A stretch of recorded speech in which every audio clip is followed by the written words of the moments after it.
തെരഞ്ഞെടുപ്പില് ഞാൻ ജയിക്കൂല വരേട്ടാ. സുഖസുന്ദരമായി തോക്കൂ. നീയല്ല മറ്റേ സ്ഥാനാർത്ഥി. ആദർശേ വരേട്ടാ, തുടക്കം നമുക്ക് ആ വീട്ടിൽ നിന്നായാലോ? ഒടുക്കാവാതിരുന്നാ മതി.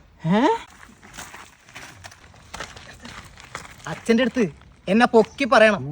വൈകുന്നേരം ചായ വാങ്ങി തരണ്ടേന്ന് മറക്കല്ലേ.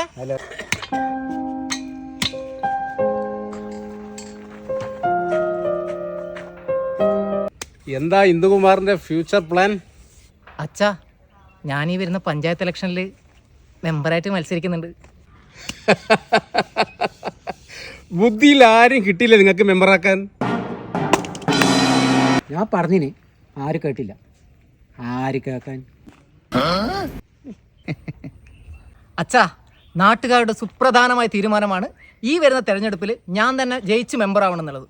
അല്ലേ അല്ലേ? എടാ, ഈ വീട്ടിൽ പോലും സ്ഥിരം മെമ്പർ അല്ലാത്ത നിനക്ക് എങ്ങനെയാടാ പഞ്ചായത്ത് മെമ്പറാവാൻ കയ്യില്? അതൊരു നല്ല ചോദ്യമാണ്. അപ്പം മറക്കണ്ട അച്ഛാ, വോട്ട് എനിക്ക് തന്നെ ചെയ്യണം. എനക്കൊന്ന് ആലോചിക്കണം. അയ്യോ കാലുവേദന, അയ്യോ തലവേദന എന്നൊക്കെ പറയുമ്പോൾ ഞാനേ കാണും. അതും കൂടി ആലോചിക്കണം. വാ.